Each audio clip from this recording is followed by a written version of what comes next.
Hi Gemini, August 2026, ito na po ang inyong reading. Kuha tayo ng ilang guidance advice, messages para sa inyo. Mensaheng gabay lamang po. Gemini energy, Gemini, kamusta kayo? Anong inyong aasahan ngayong buwan ng Agosto? Any message? Gemini, para sa mga Gemini po na maaaring makapakinig nito, anong kanilang aasahan, anong parating sa kanila ngayong August 2026? Any guidance, advice po para sa mga taong ito? Three of Pentacles. Actually, nasa Leo season na tayo. Meron tayong topic dyan. Magandang umaga. Ayan, tumitilaok ng mga chicken. Maulang umaga rin po. Blessing sa inyo. Gemini, every Leo season. Napanood nyo na ba yun?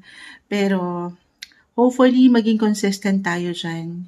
Every season, gagawa tayo ng topic. Kung ano yung, or saan nagbibigay din astrologically ang inyong sign. Nasa Leo season tayo, nag-highlight ngayon ng inyong mga natural placement, third house. Yes po, this is the Three of Pentacles. Maipasok lang ni Moonchild. Hindi, but this is about your network. Yes, ang lawak ni third house eh. Pasok mo na dyan, teammates, workmates, pero dyan din po pumapasok ang communication mo, communication sector, connected din sa travel, especially short distance travel or short trips, meron ba? Or connection, reconnection sa pamilya mo, especially if ever meron kang siblings, cousins, your neighbors, dyan yan pumapasok kahit over the net. Third house, kayo na mismo to eh. Gemini, you're in the third house. So, natural lang to sa inyo. Pero higit siyang maaaring magbigay diin this month. Aangat marahil dito ng kusa yung inyong mga self-expression, kung paano kayo sa komunikasyon, especially kung paano kayo makisalamuha. Yes, may ilang ganapan dyan. Ma-share lang ni Moonchild agad. Pero mag-add pa tayo ng ilang guidance advice, Gemini. Or a reminder po na patuloy kayong maging bukas sa pakikipag-ugnayan. Pakikipag-ugnayan.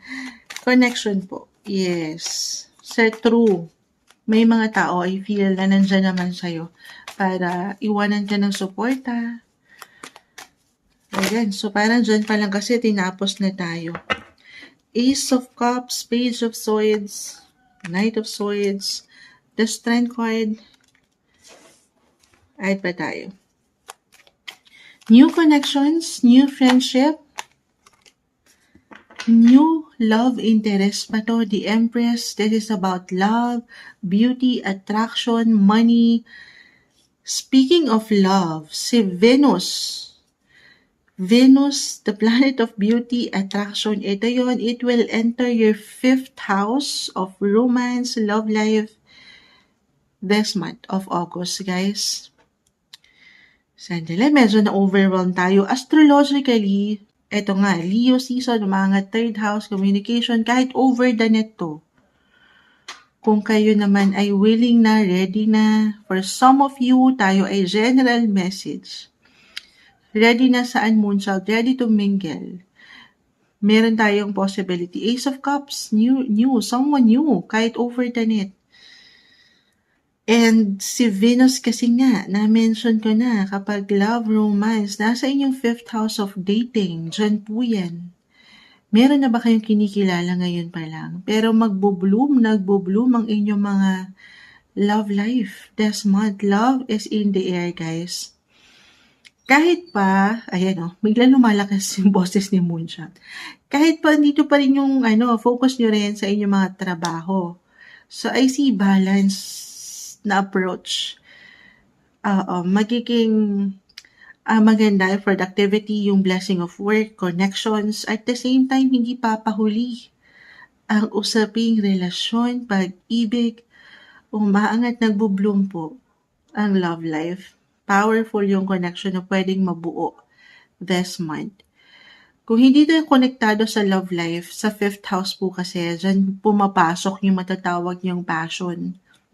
Yung trabaho na hindi kayo nagtatrabaho lang, pero love nyo yan. Yes, diyan umaangat ng kusa yung natural niyong abilidad na ang ganda, diyan po kayo higit na pwedeng tumatag.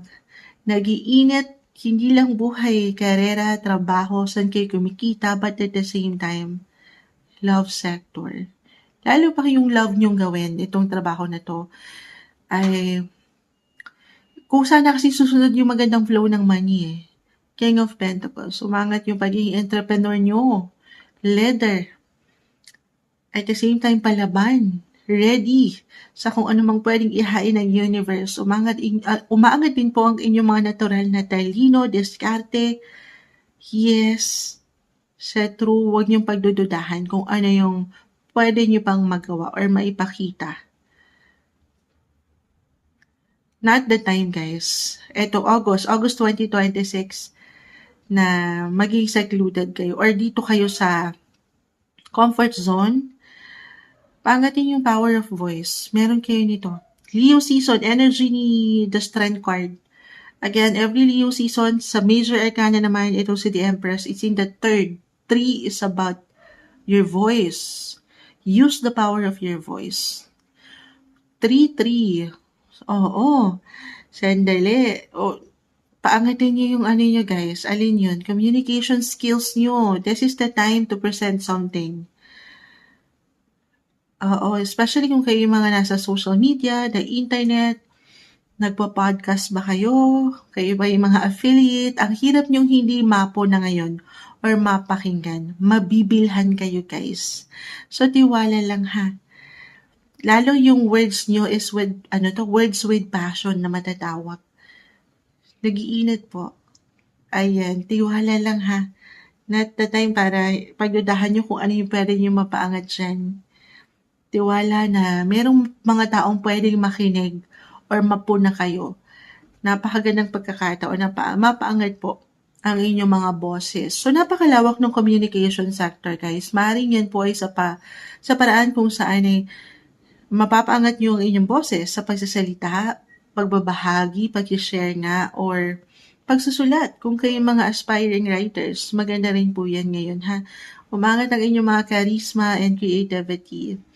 May mga ilang invites din akong nakikita. It can be connected sa work, or business, or for pleasure, connections, reconnections, having fun, enjoyment, ang balanse.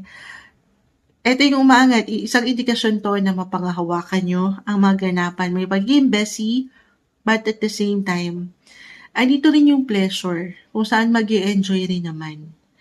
Oo. Okay. Guys, na-mention ko na energy ni Leo, pero Leo is in the 5th house. Venus, planet of beauty, attraction, 5th house po yan. Of pregnancy. Hindi isang medical advisor si Moonchild. Ito kasi kusang umaangat, the Empress. Ito po yung pregnancy card indicator talaga. So for some, especially lalo pa, oo nga, syempre naman, kailangan nasa isang relasyon for couples in a relationship. Lalo pa if this is something, matagal nyo nang nilulook forward together. Maaring may baby blessing na dumating po.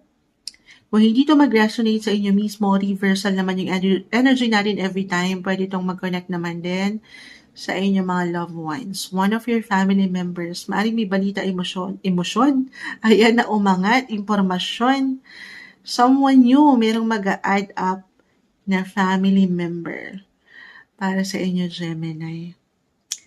Ganon yung enerhiya may tatagpo sa kung saan kayo kumikita, pwede pang kumita, basta't patuloy kayong maging bukas sa mga suggestion, kahit sa simple komento, opinion, get more information, do some research, use the power of your voice. Maganda yung possibility dyan. Maganda rin pagdating sa flow ng relasyon, partnership, love life, or your children, kung may mga anak na kayo, more quality time ang nakikita natin, or may magandang balita silang pwedeng iparating sa inyo kung kayo mga magulang na. Or may magandang balitang a-appear dyan, ha, pagdating sa inyong love, romance, and children. Yes, ganun yung energy. At ganun din po sa inyong mga buhay. Ano pa ba yung hindi ko na-mention? Career, pera. Ayan, kasi nga, susunod na yung magandang flow ng kaperahan, lalo kung mahal nyo ang inyong ginagawa. Lalo kung nandyan yung fire, yung passion nyo sa kung ano man ang tinatrabaho. Walang imposible guys, sabay sa magandang flow ng life. I-claim na natin to para sa inyo August 2026, Gemini.